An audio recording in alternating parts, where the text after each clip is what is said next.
We've got our technologist, and you know what, Matt? You've been in a couple of times. I think we might have to start getting you an intro. Yeah, I think so. I'm disappointed it hasn't happened already. I think between you and Kel, you could come up with a absolutely mad intro. Oh, pressure now. No pressure.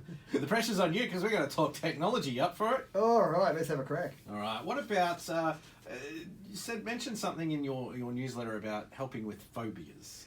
Yeah, I was actually thinking of my daughter for this one. My daughter absolutely freaks out with spiders. And I'm not a big fan of spiders. I don't want to go and play with redbacks and that sort of thing. But, you know, you can cope with them to get close enough to stamp on them. But she won't go near them. She won't even get close enough to stamp on them. So, not just for my daughter, but just for people in general, one of the latest ways they're attacking phobias is with a VR headset. And it's exposure therapy. I mean, people, I haven't studied psychology, but psychologists say that one way you'll get a person past phobia is to expose them to things, and which is great. So here, let spiders crawl over you, Dan, and that'll get past your love of spiders. So, but does it work the opposite way where it makes you scared? I'm scared of spiders. I'm fine with. I'll squish one. Right. Reptiles, terrified. And if I thought have you tested it on your daughter? No, I haven't been able to get her to put the VR headset on yet to try, but it's actually done by a proper psychologist in a proper setting where they will start to give you little bits of exposure to it. So you put the VR headset on and you might have a spider and you start screaming, and then you kind of just slowly address it a bit more until finally you get to the stage where you're not going to love it. You're not going to say, hey, let's put my house up for spiders to come and move in and have some pets. But you'll get to the stage where you can at least get close enough to squish the damn thing. So, and what other uses does it have beyond spiders? Well, for anything that you've got a phobia or a paranoia, and one of the things that they're using it for in a very practical sense is with needles. So some people want to go and get a COVID-19 vaccination, but they're so scared of needles they don't want to do it. Now, one way with exposure therapy is to expose people to it, so exposing you to lots of jabs of needles is not a great way to do it. But exposing people to it via a VR headset where you're showing people needles and you're getting them more comfortable, then you're actually showing on VR the needles being injected into someone else and getting them more comfortable with that. Finally get to the stage where, again, they're not going to love having a needle, but they'll at least go and see their doctor and get a COVID-19 vaccine. So that's the sort of thing in a more practical sense. But paranoia and sort of those phobias really can be crippling for some people if you're badly affected. So it can, a fear of heights. Some people are so scared of heights they won't walk across a little walkway bridge. So that means that their walk to work has to go a lot longer, for example. And I wonder if in the future it could be for people that are afraid of flying. For afraid of any phobia, any paranoia, you can use this for this. And again, I've played, my son's got a couple of different VR headsets, and you put them on, and there's a roller coaster game I play in particular. And wow, at the end of that, you think you have been on a roller coaster. Yeah, absolutely. I remember when VRs were first coming out and you got to try them, and they did it in this diving simulator sort of thing. Yeah. And there was points where I was looking down and the cage, like it was a diving cage thing, was swaying, and I felt myself trying to correct it. You know what I mean? So they're really, really immersive things. Yeah, they are, especially when the sound envelopes it as well. So with the vision and the sound, it does make you feel like it. So VR headset's great for games, but a practical sense from a medical perspective as well. And also parking. We've got the NRL game here on the weekend, and you've got some ideas for renting out parking spaces. Well, I'd love to steal them as my ideas, Kelly, but there's someone else. There was a summit in Sydney recently about parking spaces. You're presenting us with the ideas right, then, yes. Matt. I won't steal it from someone else. But one of the ideas that was presented there was in Sydney, where you've got way too many cars and not enough places to put those cars.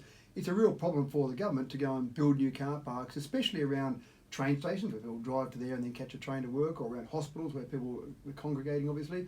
So there's the idea here of an Airbnb style for your driveway. So you can rent out your driveway. You drive off to work in the morning, right, my driveway is now free from 8 o'clock in the morning, I'll be home at 6 o'clock, please be gone by then, and I'll just charge you a small fee for that rental of the driveway. Blew me away, the idea of renting out your driveway. It makes sense. It does make sense. Because parking in Sydney costs, you can spend $40, $50, $100 a day on parking. Well, that wipes out a wage. Yeah, that's right. When you start having to park every day of the week. So you could charge a lower sum than that, presumably, but when you drive into the city to your work, you're probably paying for parking somewhere there, so you're probably just getting a bit back from Rob someone Peter else. to pay Paul. Yeah, that's it. But there were a couple of New South Wales government ministers at this particular conference, and they loved the idea because they said it costs us a lot of money to go and build another car park, so if people can just use their driveways, happy days for the government.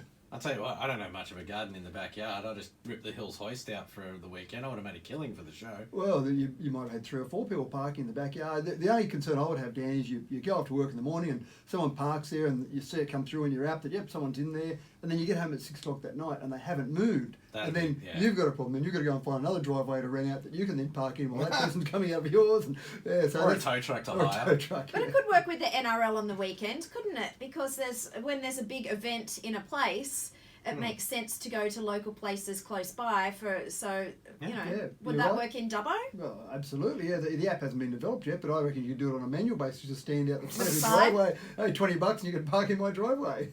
Leave your keys in case I need to move. Valet. Maybe Dubbo and Valet with Valet. the app, yeah. Hey, Kelly, I like that idea. Better just stand at the gates. I'll Well, you take your know- car, sir. I promise you'll get it back. Actually, funnily enough, when I lived in Los Angeles, there was an app where you could do that, and you did valet the car, Yeah, right. and they did just run to you, take the car, take it out, and it's all on the app, so you can see where it is on GPS, and they brought it back to you at the spot rather than you go and find and park it somewhere. So they drive it, they find the cheapest car parking close by because there's multiple garages, and they'd have a deal with the garage, and so it's third party. So it's actually not such a crazy. Maybe it is crazy in Dubbo, but it actually does exist. Why do I have these images of Ferris Bueller's Day Off where they take the car and have a great day driving around this nice little Ferrari or Porsche and bring it back? There you go, sir. Sorry about the 300 kilometres on the odometer. Also possible. From the NRL to the NBN, what's the situation with that? I thought it was all rolled out and we're all good to go. Yeah, kind of maybe getting there, but at the moment there's a huge strike with all the NBN workers out there. So if you wanted to get a new NBN installed at the moment, Dan, you're not talking about a couple of days or a week for a tech to turn up. It's maybe a month and a half, 2 months, even just a repair. And there's been actually a few mice chewing on some NBN cables Oh, at the no. moment. So there's been a few No. repairs that have been required. So the guys have been out there replacing cables. But they finally said enough is enough. And the real problem is, and the unions have gotten involved and they've been protesting outside NBN, the real problem is that the guy that's doing the job at your place is not work for the NBN. Everyone thinks, oh, just can I talk to the NBN about the work you've done today? They don't work for the NBN. They work for a subcontractor who works for a subcontractor who works for a subcontractor who works for a partner delivery partner who works for the NBN. So the unions are saying this is a pyramid scheme by the government. It's almost effectively a pyramid subcontracting scheme where everyone is getting their little piece of the pie. The poor old guy at the end of the day, he actually doesn't get paid a lot of money to come and do the job at your place. And now they've gone for an Uber-style app for those technicians out in the field. They have to get their app out and look at the app to see what jobs they've got on. So they're just gone, this is just way too much, we're over it. So they've all gone on strike. So if you want something to do with NBN at the moment, good luck. Will this help us as well as consumers? Because at the moment we know what the problem is. The mice chews through your NBN cable, and then you want to get something done, and then it's like you have to talk to 5 different people to even get a technician to come out. So will this strike mean that they're going to talk directly to NBN, and therefore it's 1 step rather than 5?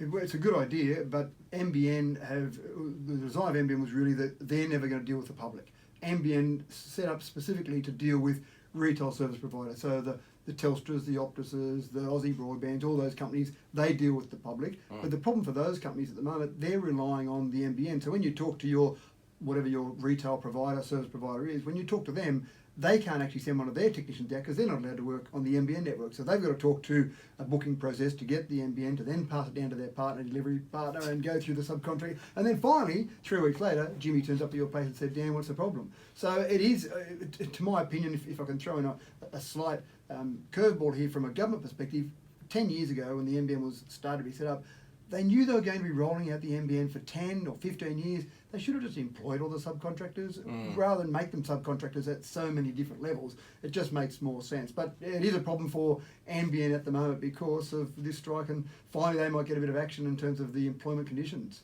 I think it's not a problem until it is a problem. It works until you're like, oh, a mouse is like, I've got NBN, there's no problem until something happens and it's like, great, I have to wait for 6 weeks, something like that, isn't it? Yeah, at the moment, that's right. Yeah. And until they get some action there somewhere. I mean, the big problem with if they change the business model of it, then you've got all those layers of subcontract companies who then will be out of pocket because they've got contracts presumably with their subcontracting partners and NBN. So it's a bit of a mess they've created in this world where people want to put subcontractors on because, oh, that seems easier to do. But in this case, I don't think it was the best solution. So the message is just awareness that, That it's happening.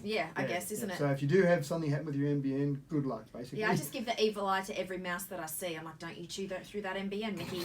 Don't you dare. Does that work for you? So far, so good. Yeah, good work. Yeah. There you go. Well, there you go. There's Just your call advice, Kelly Andy. around to come visit. Yeah, she'll Well, I'm looking at you. Thanks very much for Right, giving us thanks, the Dan. lowdown, Thanks, Phil. Matt. We'll talk to you soon.